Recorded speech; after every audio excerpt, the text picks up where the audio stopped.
नमस्कार, मी पूजा. आज मी दाखवणार आहे की मी काय काय तयारी केलेली आहे माझ्या ट्युशनमधल्या एका मुलीसाठी. पहिलं तर मी तिच्यासाठी वह्या विकत आणलेल्या आहेत, जेणेकरून तिच्यासोबत माझीसुद्धा प्रॅक्टिस होईल. जनरली शाळा कॉलेज सोडल्यानंतर आपली प्रॅक्टिस सुटून जाते. तर मी कॅपिटल, स्मॉल लेटर, इंग्लिश कसं ए, अ, बी, ब कसा उच्चार असेल साधारण ते लिहिलेलं आहे. त्यानंतर मी हे थोडंसं कठीण मूड आहे, बेसिक्ससाठी हे नाही आहे. थोडा पुढचीच हे आहे की ॲट म्हणजे येथे, ANT ॲन्ट म्हणजे मुंगी, आर्म्स म्हणजे भुजा, बाहू. तर हे आहे. सोबतच हे आहे की AMANASAT ॲट. ह्याचे काय शब्द तयार होतात हे सगळे मी तयार केलं आहे. बेसिकली पूर्णपणे हे माझ्या डोक्याचा भाग नाही आहे, हा मी इंटरनेटचा सुद्धा वापर केलेला आहे, कारण ते अवेलेबल आहे फ्रीमध्ये. तर त्याचा नक्कीच वापर करा तुमच्या मुलांना शिकवण्यासाठी आणि ट्युशनमधल्या मुलांसाठी सुद्धा मी म्हणेन.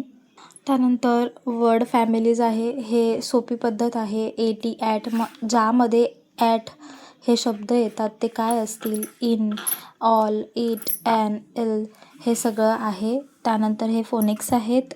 हे सुद्धा तसंच आहे, तुम्ही बघू शकता. IP, मग डेप, हेप, सेप, टेप, हिप, बिक, डिक, फिक, पिक, रिक, सीट, पीठ, हिट.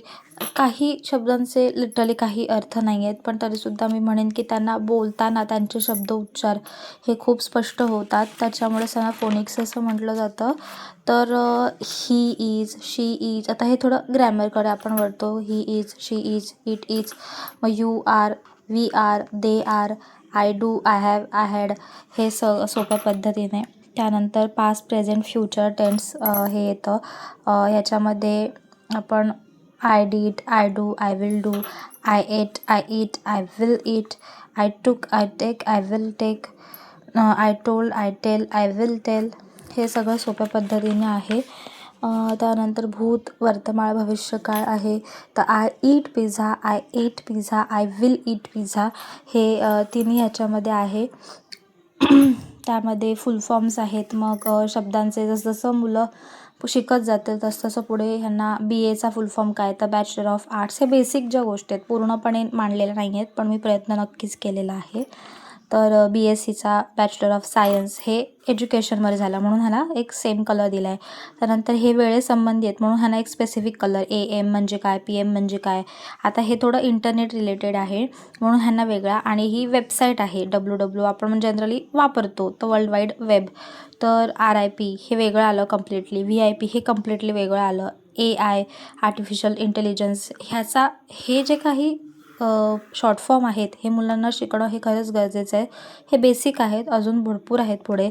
एक्सेल, एक्स्ट्रा लार्ज हे साईजविषयी येतं. हे प्रत्येकाला म्हणून वेगवेगळे कलरसुद्धा आहेत. त्यानंतर इथे अगेन फुल फॉर्म हे वेगळं आहे ह्याच्यामधल्या, जसं की डॉक्टर म्हणजे DR आपण वापरतो.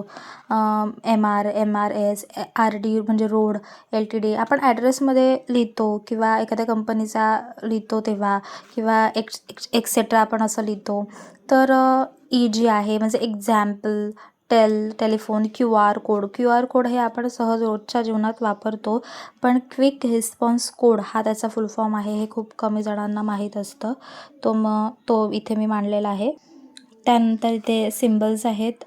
क्वेश्चन मार्क म्हणजे काय, कर्ली ब्रॅकेट म्हणजे काय. हे खूप बेसिक आहेत, जे मुलांना आले पाहिजेत. अगदी म्हणजे बघता क्षणी त्यांना कळायला पाहिजे की मम्मा ह्याला हे हॅशटॅग म्हणतात ना, मम्मा हे इज इक्वल टू आपण बोलतो, पण इक्वल आहे ना नक्की ना.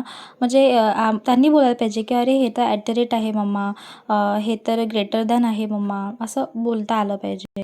तर हे झालं हे या जाडपाण्याच्या वही. आता ही आहे ब्लँक लाईनची. एक साईड ह्याची ब्लँक येते आणि एक साईड ह्याचे लाईनमध्ये येते. तर हे शेप्स आहेत. तर त्याच्यामध्ये स्टँडिंग लाईन हे बेसिकमध्ये आहे, स्टँडिंग लाईन, स्लीपिंग लाईन वगैरे. त्यानंतर हे दुसरे शेप्स आहेत. ह्या पण एक प्रकारचे शेप्स आहेत, हे पण एक प्रकारचे शेप्स आहेत, पण ह्याच्यामध्ये एक थोडासा ह्याला मुलांचा टिपला आकार द्यायला ते शिकतात, त्यामुळे हे आहे.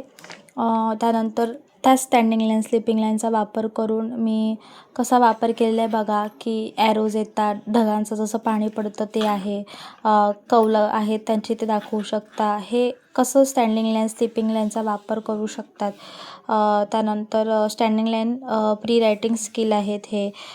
कसं समजा हा ह्याच्यामध्ये पण बघा स्टँडिंग लाईन स्लिपिंग लाईन असं सगळं आलेलं आहे ह्यामध्ये. आणि टाईप्स ऑफ सर्कल्स आहेत. मग हे किती गोष्टी येतात याच्यामध्ये बघा ना, सर्कल येतं, स्पायरल येतं, त्यानंतर हे पोमोग्रेनेट आहे, हे गुलाब येतं, ही अर्थ येते, हा डोनट येतो, त्यानंतर बटन येतं, व्हील येतं, कॉइन येतं, सन येतो, क्लॉक मिरर येतो. तर असं व्हिज्युअलाइज होतं त्या मुलांना. हे कलर्स आहेत बेसिक जे मुलांना आले पाहिजेत, त्यांना ते लिहिलेलं आहे. आणि मग नंतर मग पुढची स्टेप म्हणजे ऑरेंज कलरमध्ये त्यांना इमॅजिन करून सांगायचं की आपल्या आजूबाजूला ऑरेंज कलरचं तुला काय आठवतं आहे ते सांग. मग तो म्हणणार अरे हा फ्लॅग असतो, मग स्काय ब्लू कलरचे क्लाउड्स असतात, पर्पल कलरमध्ये ग्रेप्स असतात, रेड कलरमध्ये ॲपल असतो, ए फॉर ॲपल आपण म्हणतो, मग तो येतो, असं सगळं आहे. त्यानंतर या दिशा आणि त्यांच्या उपदिशा डिरेक्शन्स आहेत. तर हे मांडलेलं आहे. मग मुलांना कसं ईस्ट, वेस्ट, नॉर्थ, साऊथ आणि मग हे मराठीमध्ये मी ई, वा, नै, मी असं म्हणजे हा सी होतो असं सांगितलेलं. आणि मग ह्या व्याख्या मी स्वतःच तयार करून लिहिल्या. दिशांची व्याख्या पूर्व म्हणजे काय, ज्या दिशेने सूर्य उगवतो त्या दिशेला पूर्व दिशा असे म्हणतात. पश्चिम दिशा, ज्या दिशेने सूर्य मावळतो त्या दिशेला पश्चिम दिशा. असं ज्या दिशेला आकाश असतं तो उत्तर, दक्षिण असते ती जमीन असते ते. त्यानंतर इथे बेसिक कसं ड्रॉ करायचं हे मी लिहिलेलं आहे, म्हणजे ड्रॉ करून दाखवलेला आहे. टायगर हा माझा कुत्राच किंवा मांजरच वाटते, पण ठीक आहे, कॅट फॅमिलीतलाच आहे. त्यानंतर पप्पी आहे हा. अगेन जे ड्रॉइंग केलेले आहे, कार आहे, बायसिकल आहे, पप्पी, टायगर, तर त्यांची इन्फॉर्मेशन आहे थोडी 3-4 लाईनमध्ये, म्हणजे मुलं ती लिहितील सुद्धा.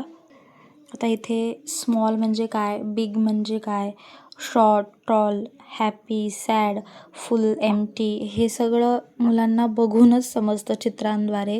आणि मग ही वही घेण्याचं हेच कारण आहे की इथे हे करून त्यासंबंधी जी एक्झाम्पल्स आहेत ती मला लिहिता येतील. मराठी इंग्लिश दोन्ही मीडियमसाठी आहे. त्यानंतर ही बारीक पानांची वही आहे.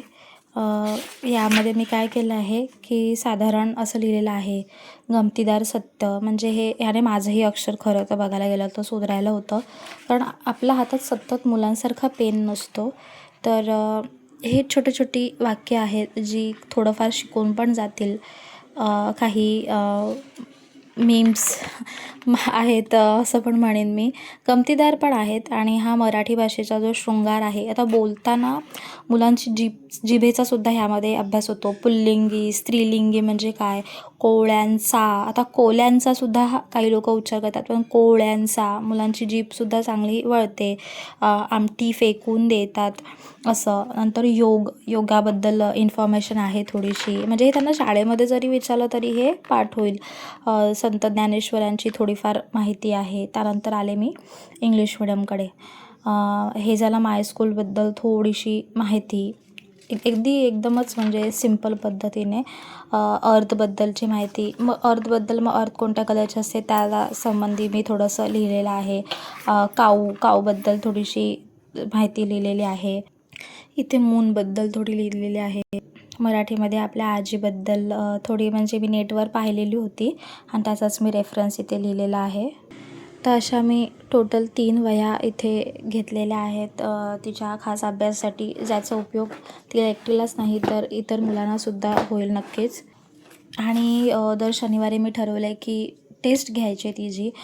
ती मराठी मिडियमची आहे त्यामुळे त्यासंबंधी थोडीशी माहिती दुसरीला आहे आणि पाया मजबूत करायचा आहे, त्यामुळे तिला बेसिक दिशा म्हणजे डिरेक्शन शिकवलेल्या आहेत, तर त्या इथे तिने लिहायच्या आहेत. पाढे लिहायचे जे 11पर्यंत तिला येतात, मग ते थोडे उलटे सुलटे, म्हणजे काही मुलं कसं करतात 8, 9, 10, 11 असेल तर त्यामध्ये अधिक करत जातात, तर ते काही ट्रिक करू नयेत, त्यासाठी हे असं लिहिलेलं आहे. त्यानंतर ह्याच्यामध्ये इंग्लिशमध्ये, मराठीमध्ये मी त लिहिलेला आहे, ह्याचं इंग्लिशमध्ये त्याचा कसा स्पेलिंग आहे हे तिने लिहायचं आहे. इथे मी इंग्लिशमध्ये लिहिलेलं आहे, मग तिथे मराठीत की लिहेल. असं आहे. त्यानंतर स्वतःबद्दल 10 ओळी तिने मराठीमध्ये लिहायचं आहे. इथेसुद्धा तिने स्पेलिंग लिहायचं आहे. तिचं लेखन चांगलं झालं पाहिजे, हाच उद्देश आहे माझा. ह्याच्यामध्ये तिला व्याख्या लिहायची आहे की कोणत्या दिशेला पश्चिम दिशा असे म्हणतात, कोणत्या दिशेला दक्षिण दिशा असे म्हणतात. बेसिकली तिला जे शिकवलं आहे त्याचंच मी परीक्षा घेतलेली आहे. आणि ही गणितं आहेत, जिला आत्तापर्यंत मी बेरीज आणि वजाबाकी शिकवली आहे आणि त्यामुळे मी तेच लिहिलं आहे. भागाकार गुणाकार अजून मी शिकवलेला नाही आहे. थँक्यू.